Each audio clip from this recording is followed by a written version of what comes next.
जाने मन तू कहाँ है? मैं घर में हूँ राजा। तो जरा बाहर आ जा। क्या हुआ राजा? चल गेहूं काटे। भगो हम ना आ जाई। काहे रे काहे ना जाइबी? काहे के ब्यूटी मोर खराब हो जाई हो।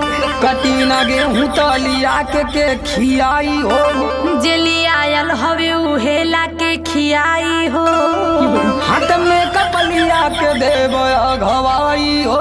तोहे हम गेहूं काटे वाली लगत हई का? तक कतही कमहारानी जी तू हई का? लेके दहेज आइल बानी नई हरे से। हाथ लतियाई के भगाई देहब घरे से। देख कुछ हो कला हमसे न होई कटिया हो। तका दिन भर बैठ के तोड़बू घर में खटिया हो। देख हमसे न जब